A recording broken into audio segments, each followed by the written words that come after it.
Trish Holt was about 6 years old when her father happily announced 2 things. She'd got a new baby brother, and she'd finally become an American citizen. More specifically, she was now an official member of the Holt family. Her new name, Trish, would be permanent, forever. And for the rest of her life, she would be reminded how grateful she should be for the privileged life other Korean orphans could only hope for. It was all chance, he said, and she was so fortunate to have been given one. The weight of those announcements didn't make Trish any different from the usual quiet child she had come to be. It turned her into quite the opposite.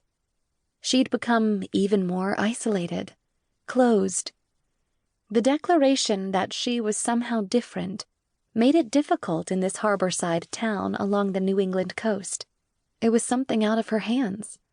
As a child of 6, she'd come to understand that being different wasn't necessarily a good thing, and when you don't want to fight anyone, you simply join them. And she'd tried to blend in without highlighting her differences. She just wanted to fit in.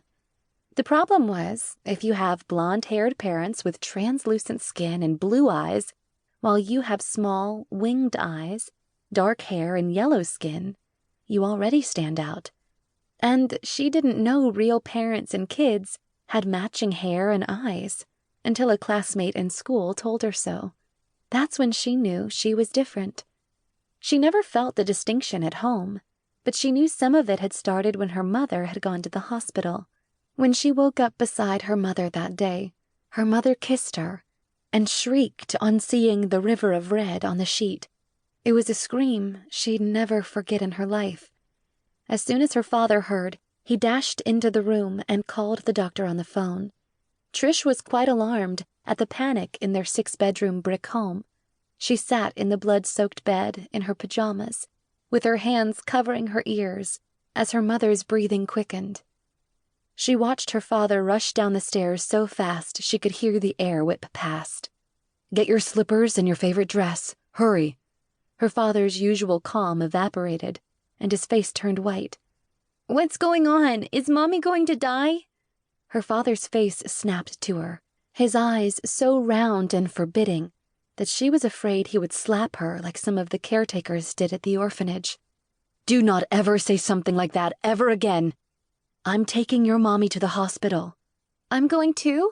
"No, you'll have to stay with Mrs. Simpson." "Can't I go to Uncle Ben's house?" "Not now, Trish. Hurry up with your things." "No, don't bother. You can change at Mrs. Simpson's place." "Geez, look at you." Trish didn't know what to make of this, but in her childlike mind, she thought her father hated her at that moment. Somehow her mother climbed into the back of the car, her legs all bloody and wet. Her father walked her off to the neighbor's home. Before she could even turn, her father was already in the car seat, and without as much as a backward glance, the car screeched down the road. Mrs. Simpson's home was very old, just like her.